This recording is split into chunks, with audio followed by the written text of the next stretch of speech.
They say grief fades with time, but time didn't heal me. It made the silence louder.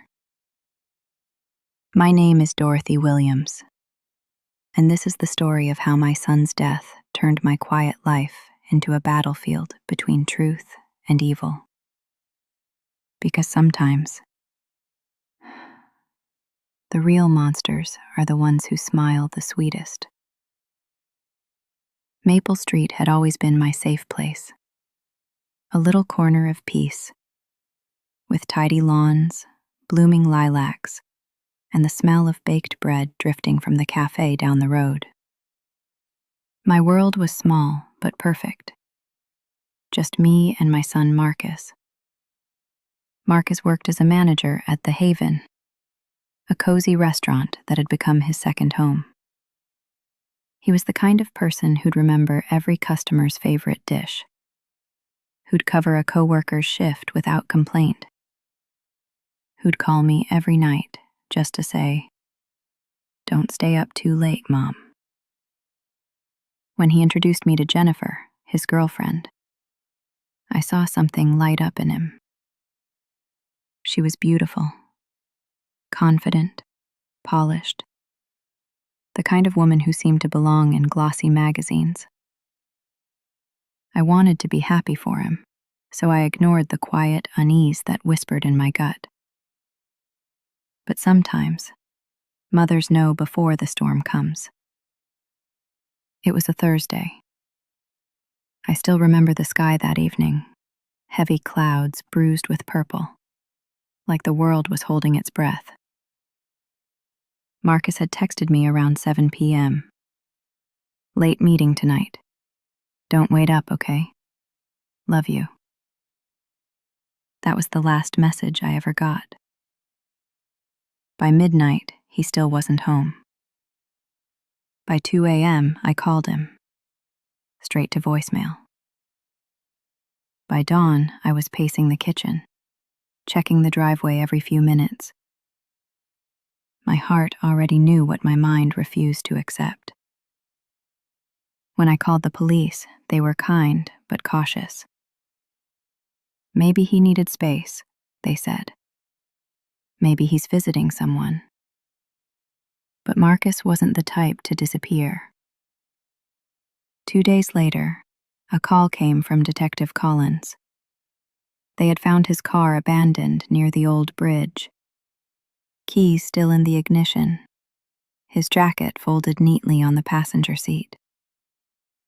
No blood, no struggle, no Marcus. Just emptiness. They labeled it a possible suicide. But I knew my son. He was full of plans. Saving for a new apartment, talking about proposing to Jennifer, dreaming about expanding the restaurant. I went to Jennifer's apartment that same evening. She opened the door with swollen eyes and trembling lips. "Oh, Dorothy," she sobbed. "I can't believe this happened." She clung to me, cried into my shoulder.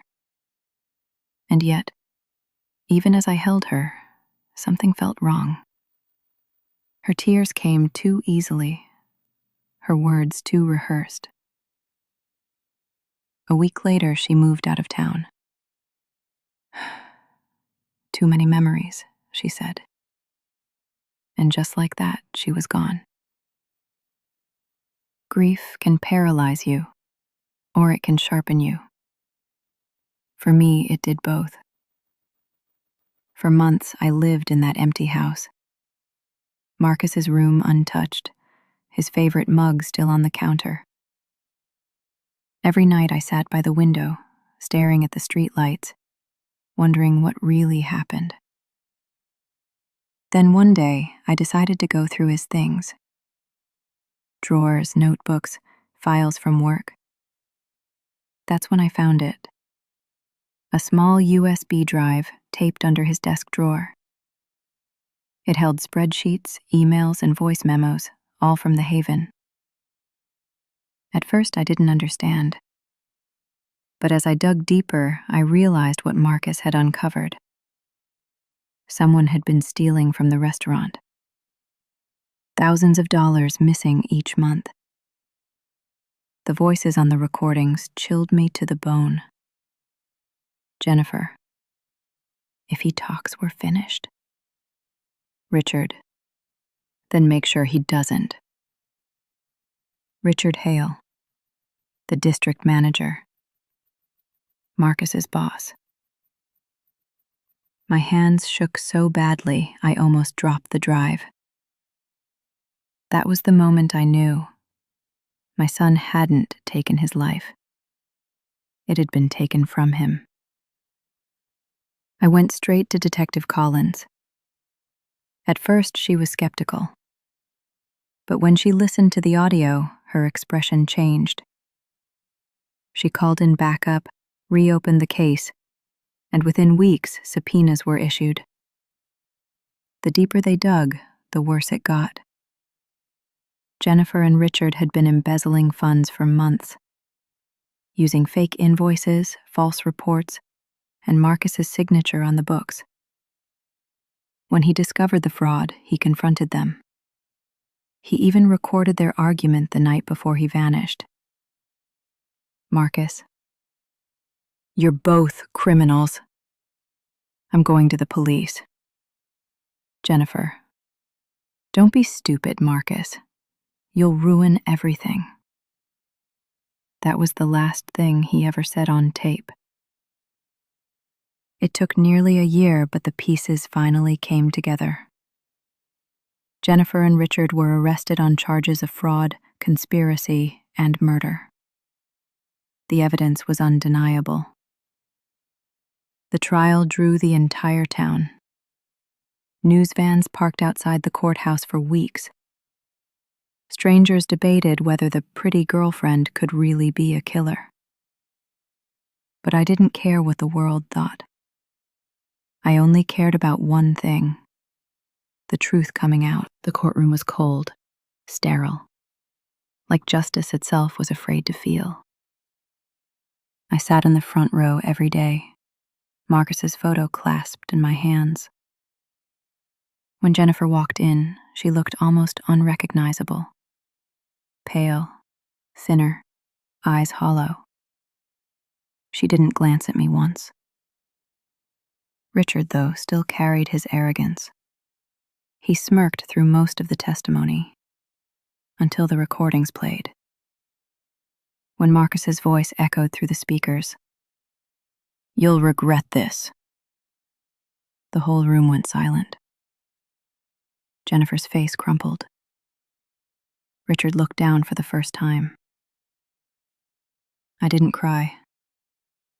I had no tears left. When the verdict came, guilty on all counts, the gavel struck like thunder. Justice didn't bring Marcus back, but it gave him peace. The reporters were waiting outside. "Mrs. Williams, how does it feel to finally get justice?" I didn't answer. I just looked up at the gray sky and whispered, "We did it, son." Detective Collins found me afterward and handed me an envelope. "Marcus's insurance transferred the restaurant shares to you," she said softly. "He named you as his beneficiary before all this began." He must have known he was in danger. I clutched the papers to my chest.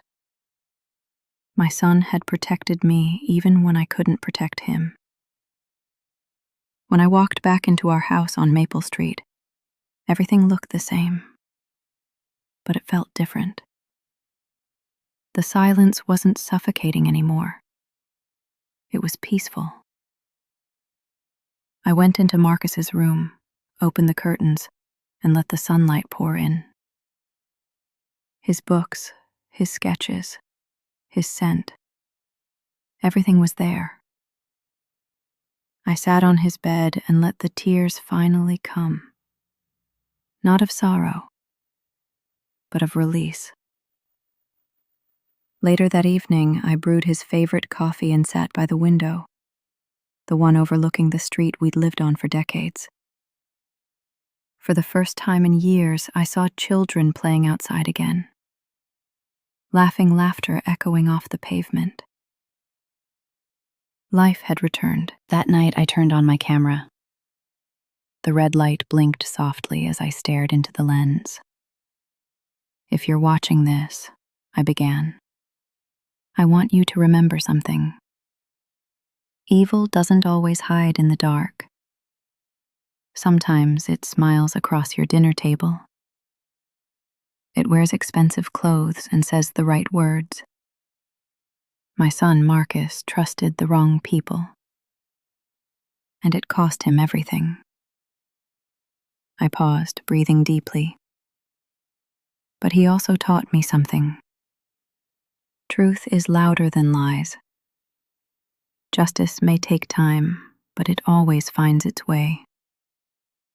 I looked straight into the lens. "So if you've made it to the end of my story, tell someone you love them tonight. Don't ignore your instincts. And if something feels wrong, speak up, because silence can be deadly."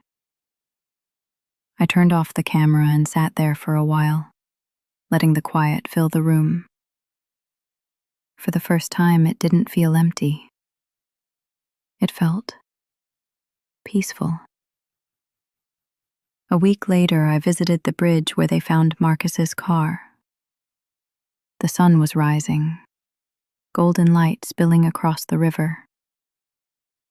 I laid a single white rose on the railing and whispered, "You kept your promise, my boy.